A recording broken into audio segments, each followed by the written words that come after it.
Prends la mienne en fil rouge avec nous depuis Pensant par Gestion. Rebonjour Bertrand. Antoine le disait, Kering aujourd'hui se distingue. C'est lié à cette possible cession immobilière, l'allègement du parc immobilier à New York de Kering. C'est ça qui ferait monter le titre Kering aujourd'hui, d'après vous, Bertrand? Oui, pourquoi pas. Alors, Ouais. ça peut être la raison. Il faut savoir que sur les grands groupes patrimoniaux, souvent l'immobilier a fait partie de la stratégie, puisque ça permettait d'avoir des bons emplacements et d'y loger dans la société. Au fur et à mesure, on s'aperçoit que dans beaucoup de secteurs, et pas seulement dans le luxe, il y a aussi cette vision de se dire, mais en fait, finalement, est-ce que j'immobilise pas des capitaux qui pourraient me servir ailleurs, donc soit pour racheter un concurrent, ou soit pour faire des développements divers et variés. Et donc, se mettent en place des stratégies de ce qu'on appelle de leaseback, où vous vendez l'immobilier alors que vous en étiez propriétaire, pour vous y réinstaller en tant que locataire. Et donc, en fait, le cash qui en sort vous sert à alléger votre structure.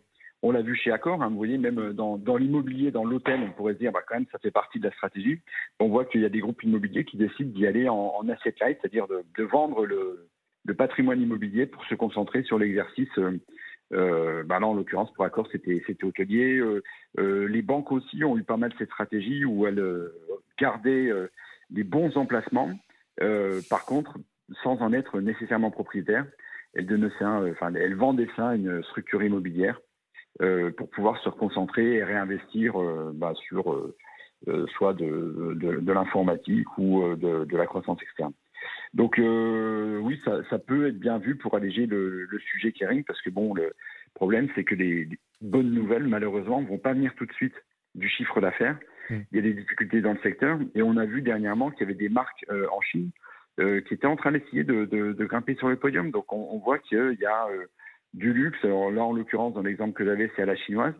Donc ces nouvelles-là ne sont pas très bonnes pour le secteur au sens large du terme, et encore plus pour Kering. Donc au moment où on a du mal à assumer pouvoir faire de la croissance, se dire qu'on s'occupe de se recentrer sur son bilan, son compte de résultat, pour essayer de gagner en marge opérationnelle, ça peut être plutôt bien vu. Alors ce titre Kering, on va le regarder. Donc pour ceux qui nous suivent à la radio, vous savez qu'on est aussi à la télé. Et cette courbe que vous pouvez aussi retrouver en replay sur nos replays, différentes courbes selon les échelles de temps. Et ce titre Kering aujourd'hui gagne donc 2,3%. C'est une belle séance qui permet sur une semaine à Kering du coup de progresser d'un peu plus de 2% également.